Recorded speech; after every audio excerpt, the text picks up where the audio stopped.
Salut à tous et soyez les bienvenus pour ce nouveau tuto dédié à Premiere Elements 11 et son nouvel effet, le remappage temporel, qui va nous permettre de créer des ralentis ou des accélérations de nos vidéos vraiment de qualité.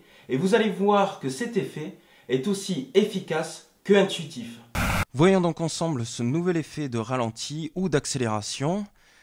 Je lance Premiere Elements 11 et je vais donc dire que je veux créer un film, je vais créer un nouveau projet.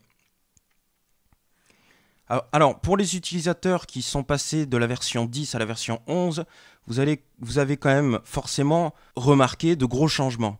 En fait, Adobe a voulu simplifier l'interface pour que les utilisateurs puissent utiliser rapidement le logiciel qui soit le plus intuitif possible. Alors pour moi, c'est pas forcément intuitif à cause de mes habitudes, mais effectivement, il y a des choses vraiment sympas et rapides d'accès et c'est plutôt intéressant. Bon, la première chose que je vais faire, c'est importer mes vidéos donc que je veux monter. Alors déjà, je vais faire ici apparaître le damier où nous allons voir toutes les vidéos que nous avons importées dans Premiere Elements 11 pour pouvoir les retoucher. Pour ceux qui ont vu mes premiers tutos sur Elements 10, je vais réutiliser cette vidéo. Et pour l'autre, c'est celle qui avait servi pour le ralenti avec Twixtor sur After Effects. Nous allons voir la qualité justement de ce nouvel effet. Alors, je vais importer ma première vidéo dans ma timeline. C'est une vidéo 4/3.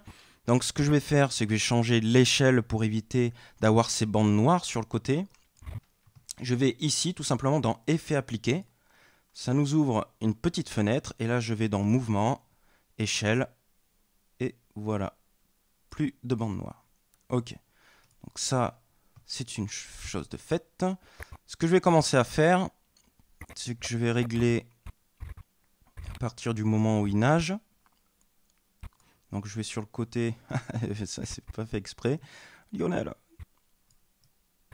Voilà, je vais un peu juste avant, voilà. Donc je vais sur l'extrémité de la vidéo et je la raccourcis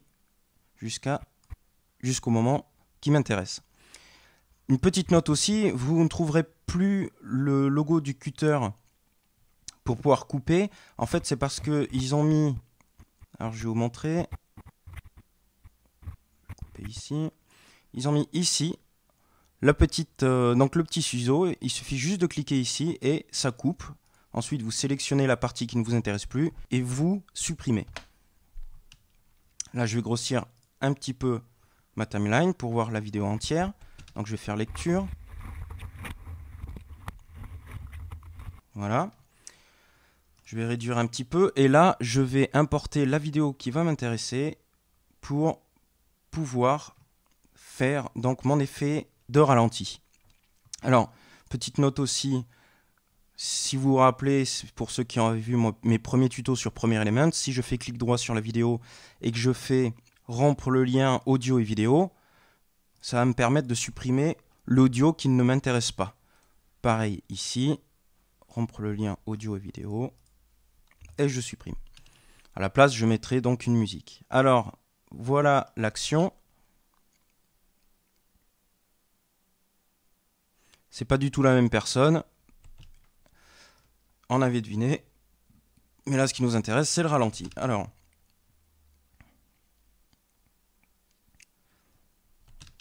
franchement, j'adore à chaque fois cette vidéo.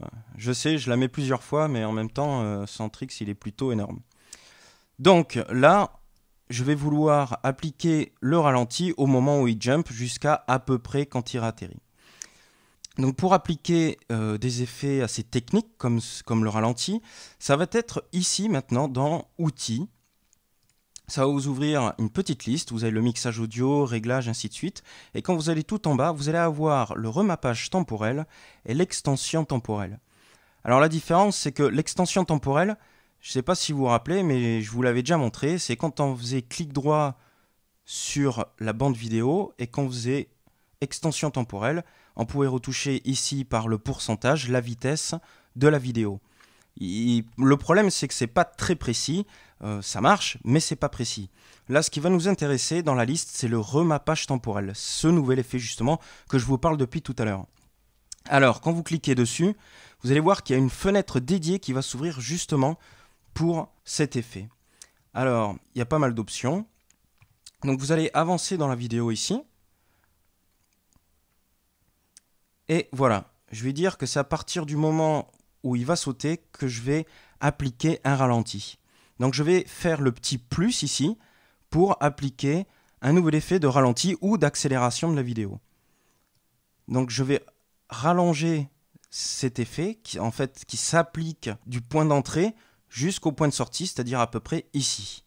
Voilà, c'est l'endroit qui m'intéresse. Donc là, je suis en vitesse normale. D'accord? Mais je vais commencer à appliquer mon ralenti en mettant déjà à lent. Et là, vous allez pouvoir voir que la vidéo est déjà pas mal au ralenti. Alors vous avez vu, c'est franchement intuitif, hein, je ne vous ai pas menti. Vous appliquez, vous dites que ça commence à partir de là et que l'effet s'arrête ici. Et vous faites lecture et votre ralenti est super. Donc vous contrôlez en fait la vitesse, donc le ralenti ici à gauche, lent, très lent, extrêmement lent, et la rapidité, donc rapide, très rapide, extrêmement rapide. On peut aussi ici inverser la vidéo. Donc là, si je fais inverser, hop là, il va faire un aller-retour. Bon, là, c'est pas ce qui m'intéresse. Je veux surtout appliquer un ralenti. Et enfin, vous avez d'autres options. Ici, réinitialiser pour repartir à zéro parce que vous ne savez plus trop ce que vous avez fait, donc vous réinitialisez.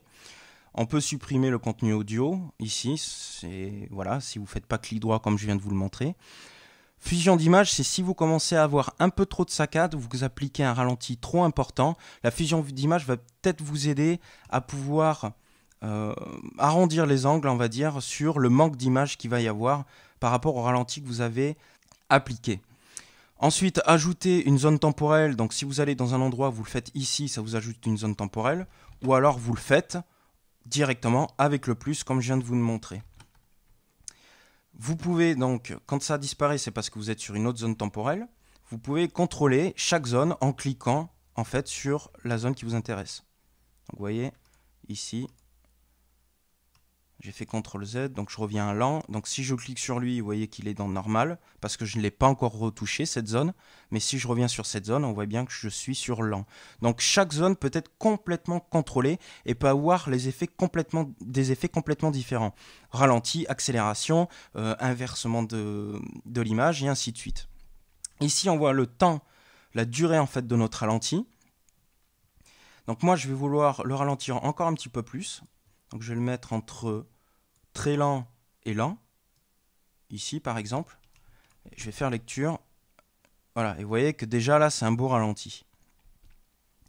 Donc je fais lecture, ok. Lecture, hop là.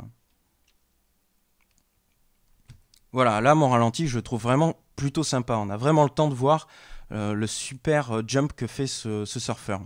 Alors maintenant, tout le début en fait je le trouve un peu lent. Je vais vouloir jouer en fait sur de l'accélération pour finir en fin de compte sur un ralenti et la fin de la vidéo sur la vitesse normale. Alors ce que je vais faire, c'est que je vais me servir là de ma zone temporelle. Je vais l'agrandir jusqu'au moment où je veux donc que l'accélération s'arrête. Je vais dire par exemple que l'accélération s'arrête là et que l'accélération commence au début de la vidéo. Et là, je vais aller donc de normal à entre rapide et très rapide. Je fais lecture. Et hop là. Voilà, donc on voit parfaitement, on a un réel contrôle entre chaque moment. Ici, je sais que c'est une grosse accélération. D'ailleurs, j'ai même le détail, hein, c'est 2,77 fois plus rapide que l'original.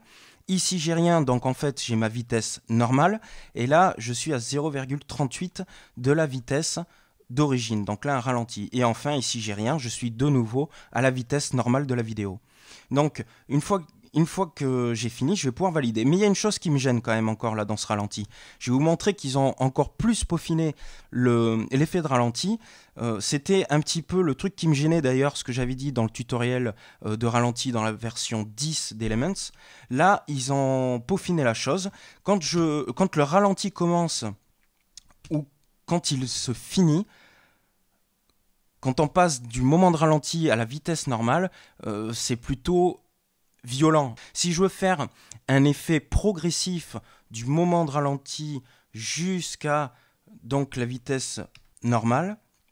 Je vais tout simplement cocher sortie et entrée, ce qui va me faire une fusion progressive entre le moment où c'est une vitesse normale jusqu'au ralenti et du ralenti jusqu'à la vitesse normale. Là, je vais faire lecture. Donc ici. Voilà. Donc, une petite note aussi, si ça rame un peu trop pour vous, vous devez faire le rendu des images pour que vous vous rappelez, comme j'avais aussi expliqué, s'il y a une bande rouge et tout ça, vous devez faire le rendu pour que ce soit lu en temps réel. Donc une fois que vous avez fait le rendu, vous allez voir que du coup, le passage de mon ralenti est fluide, il n'y a plus d'à-coups violents. Une fois que j'ai tout bien réglé, que bien, mon effet me va, je n'ai plus qu'à faire terminer. Et là, l'effet est appliqué sur ma timeline, juste sur donc, ma vidéo en question. Vous allez pouvoir voir, attention, hop, la accélération et voilà, le ralenti. Ensuite, cet effet est complètement modifiable et malléable, c'est-à-dire que si vous faites la lecture et que vous vous dites « Ah mince, il faudrait que je rallonge le ralenti ou que je le raccourcisse, enfin que je modifie », il n'y a pas de souci, vous sélectionnez la vidéo, vous retournez dans « Outils », remappage temporel, et là, vous allez retrouver donc les effets que vous avez appliqués. Ici, le ralenti, ici, l'accélération. Donc le ralenti, si je veux, je veux que ça s'arrête un peu plus tard. Je garde toujours mes effets progressifs. Et je le ralentis un petit peu plus. Et là, je fais terminer. Et c'est de nouveau appliqué dans ma timeline. Donc vous pouvez complètement modifier. Après, selon le ralenti que vous voulez faire ou l'accélération de la vidéo, c'est vous qui allez tester. Et donc retoucher au fur et à mesure. Avec donc ici cette ligne qui va vous permettre d'avoir la rapidité que vous vouliez dans votre vidéo. Voilà donc comment appliquer un ralenti, franchement je trouve simplement mais efficacement sur Premiere Elements 11. Rien de compliqué, mais par contre le résultat est vraiment bien. Pour les nouveautés de Premiere Elements 11, il y aura d'autres tutos. Je vais vous montrer où est-ce qu'il y a les effets, comment insérer de la musique. Voilà, parce que comme je l'ai dit au début, il y a beaucoup de différences entre la version 10 et la version 11. Et bien voilà, ce tuto est terminé. J'espère qu'il vous a vraiment plu. Merci d'avoir suivi ce tuto. Vous allez pouvoir faire maintenant de beaux ralentis pour vos actions. Si vous voulez voir les prochains tutos, eh bien abonnez-vous à la chaîne. Et d'ailleurs, je vous dis à bientôt pour un prochain tuto.